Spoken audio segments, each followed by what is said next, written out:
I have a magic trick, and through that magic trick, I can vanish literally polio in 1 minute. अच्छा, magic का एक उसूल होता है, वो दोबारा नहीं दिखाया जाता, है? क्योंकि दोबारा दिखा देंगे तो पोल खुल जाएगी, इसलिए आज भी मैं दोबारा नहीं दिखाऊंगा, एक ही बार दिखाऊंगा। फिर आप बोलेंगे कि यार मैं ढंग से नहीं दिखा, एक बार फिर दिखाओ, तो मैं नहीं मानने वाला बात, right? So you have only one chance to see, right? फिर चाहे उसका वीडियो रिकॉर्डिंग करें या आप अपनी आंखों को खोल कर देखें, लेकिन देखने को एक ही बार मिलने वाला है, राइट? अब देखिए 1955, यहाँ जो है ना 1955 है, इसके अराउंड पोलियो आया था, पोलियो वैक्सीन आया था, सॉरी, पोलियो वैक्सीन का आविष्कार 1955 में हुआ था। और उसके बाद जैसे जैसे वो वैक्सीन डिस्ट्रीब्यूट होता गया, वैसे वैसे पोलियो का जो ग्राफ है वो एकदम चला गया और फिर धीरे धीरे वो जीरो हो गया, यानी कि दुनिया में अब पोलियो ना के बराबर है, राइट? ये देखिए यहाँ पे ये है बिफोर वैक्सीनेशन टाइम एंड ये है आफ्टर वैक्सीनेशन टाइम। ये है वैक्सीन के इन्वेंशन से पहले, ये है वैक्सीन के इन्वेंशन के बाद। तो क्लियरली ये दिख रहा है कि जैसे पोलियो वैक्सीन आया वैसे वैसे दुनिया से पोलियो गायब हो गया, दिख रहा है ना, राइट? लेकिन ये दिख रहा है, और ये जो टाइम है, यहाँ पीक पे जब पोलियो था तो कितना था, हर 1 लाख लोगों में हर साल 20 नए पोलियो पेशेंट का जुड़ना, हर 1 लाख में 20 नए, ठीक है ना? इस बार 1 लाख में 20 नए, अगली बार फिर 20 नए, इस तरह say that was the rate. अब ये मेरे पास जो आलू देख रहे हैं आप, ये है आलू प्याज मेथड टू वैनिश पोलियो। ये जो आलू है ये है हमारी जनसंख्या, और इसमें जो प्याज है थोड़े बहुत, ये हैं पोलियोग्रस्त लोग। कितने? 1 लाख में 20। ये 1 लाख में 20 है, तो 20 से मुझे कम करना है, पोलियो को 0 पे लाना है। 20 है, ठीक है ना? हर 1 लाख में 20 हैं, इसको कम करते I have to bring it down to 0, right? तभी 0 होगा। 0 कैसे होगा? अब क्या किया इन्होंने कि जब पोलियो वैक्सीन आया तब एक चीज और आई, डायग्नोसिस ऑफ पोलियो। 1955 से पहले पोलियो का मतलब था कोई भी इंसान जो पैरालिसिस हो गया जिसको, दैट इज कॉल्ड पोलियो।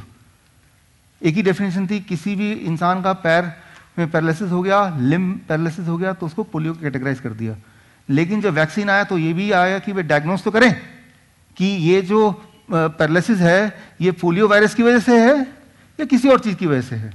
तो the diagnosis came when the vaccine came, try to understand, ठीक है ना? तो डायग्नोसिस कब आया? 1955, एक ही टाइम पे आया दोनों। तो 1955 में डायग्नोसिस आया, पोलियो वैक्सीन लगाया गया, और लगाने के 1 साल बाद देखा कि अब देखते हैं कि क्या पोलियो वाले लोगों की तादाद कम हुई।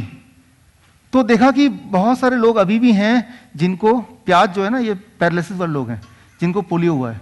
तो कहा लाओ इनको जरा डायग्नोस करके देखते हैं। तो डायग्नोस करके देखा, कहा कि ये जो लोग हैं इनको पैरालिसिस तो है, लेकिन ये पोलियो की वजह से नहीं है, ये इको वायरस की वजह से है, ये कॉक्साकिया वायरस की वजह से है, ये मेनिंजाइटिस की वायरस की वजह से है। तो पोलियो वायरस जो था, पोलियो वैक्सीन जो था, वो तो पोलियो वायरस के लिए था ना, तो इनको तो नहीं बचा सकता ना, तो इनको तो पॉपुलेशन हटा दो।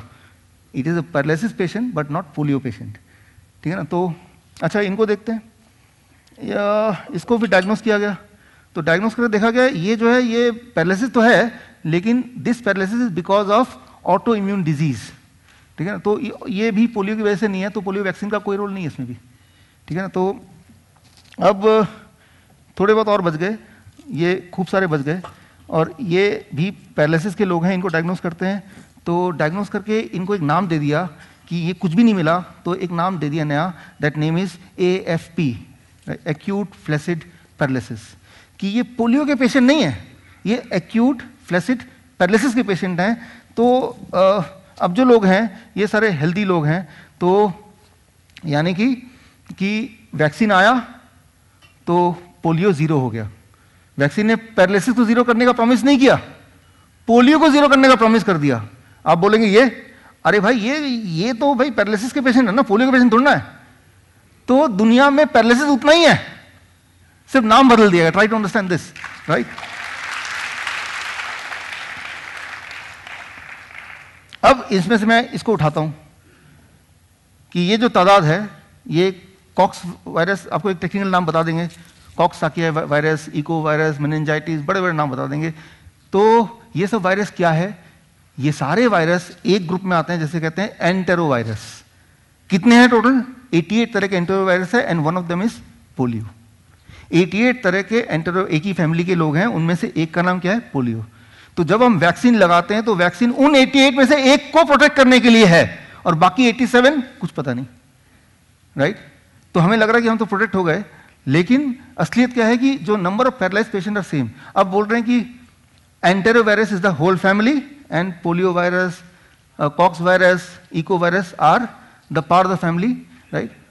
अब ये कैसे होता है मैं आपको थोड़ा सिंपल लैंग्वेज समझाता हूं। मान लीजिए मैंने आपसे कॉन्ट्रैक्ट ले लिया। कॉन्ट्रैक्ट ये है कि भाई मैं कॉन्ट्रैक्ट दे रहा हूं कि कुत्ते आपको नहीं काटेंगे, ठीक है ना? आप मुझे पैसा दो और कुत्ते नहीं काटेंगे, दैट इज माई गारंटी। फिर एक दिन कुत्ते ने काटा आपको, आपने बोला कि देखो कुत्ते ने काट लिया। मैंने कहा लाओ जरा दिखाओ कुत्ते। नहीं नहीं ये तो बुलडॉग है, बुलडॉग के लिए नहीं बोला था मैंने। नहीं नहीं ये तो जर्मन शेफर्ड है, ये नहीं, मैंने कुत्ता बोला था, स्ट्रीट डॉग। तो अल्टीमेटली है कि सारे कुत्तों में जो स्ट्रीट वाला डॉग होगा और हमारे हिसाब से स्ट्रीट डॉग है तो ही मैं मानूंगा उसको। बाकी बुलडॉग काटे, एल्सेसियन काटे, वो मेरा रोल नहीं है। Thank you, thank you.